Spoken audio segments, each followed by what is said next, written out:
Tom, tell us about the construction loan to permanent loan process. How does that work? Yeah, great question, John. So most of the construction loans are what are called one-time close construction loans, meaning that you close up front, just like a regular loan transaction. You go through the build process, and then at the end, it rolls into what they call permanent financing, your traditional 30-year fixed mortgage. But the difference in a construction loan versus a regular loan is that on the construction side, you will also be going through an approval process simultaneously as you, the borrower, to the project. So you'll be getting a general contractor bid. You'll be doing an appraisal based on what is the value of that house when it's completed. And then assuming that all the things line up, then you would go about getting that construction loan closed, and then you can start the construction phase. Okay, Tom, so if somebody's going to build a custom home, let's say, how does the land come into play? Do they buy the land first? Do they have to pay cash for the land? Does it become part of the loan? What's the process? Well, so normally, because the owner of the land currently wants to sell it quicker than what the construction process might take, you will find that that borrower has to go through two closings. One is to buy the land, and then the good news is that the equity that they put into that land can be used to parlay across over into the equity required for that construction loan. Does the land need to be paid for 100% in advance before the construction loan is taken out? Absolutely not. You'll find most people will buy a parcel of land. They are going to probably put somewhere in that 30 to 40% down range on the piece of land.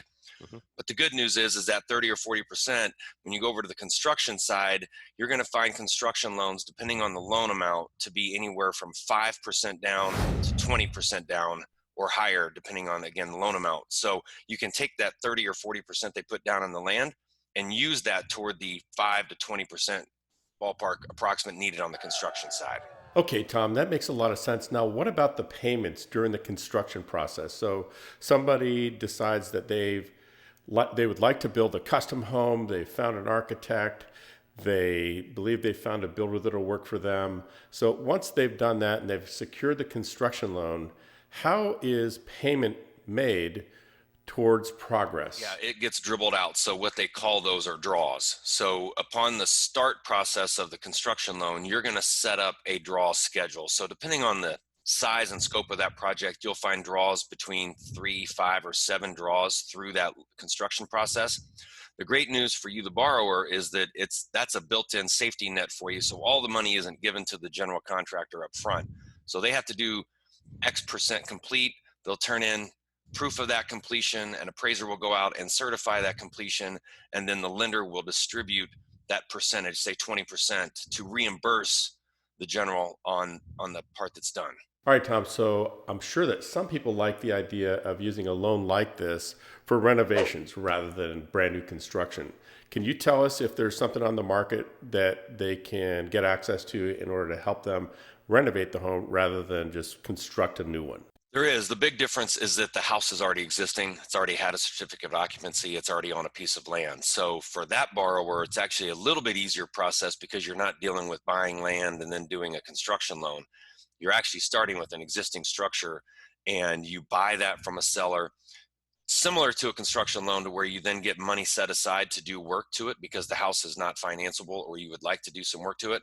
But a renovation is renovating an existing versus construction being built from the ground up. Okay, so Tom, now that the house is all complete, whether it's the renovation or construction loan for a new project, in either case, the thing is all done. People are ready to move in. What happens to the financing now that the construction is all done? So at the time of closing and the house is done and you've got that certificate of occupancy, you will find that a lender is going to say, did you use all the money that we allocated or not? Let's assume that you used every penny down to the last dollar.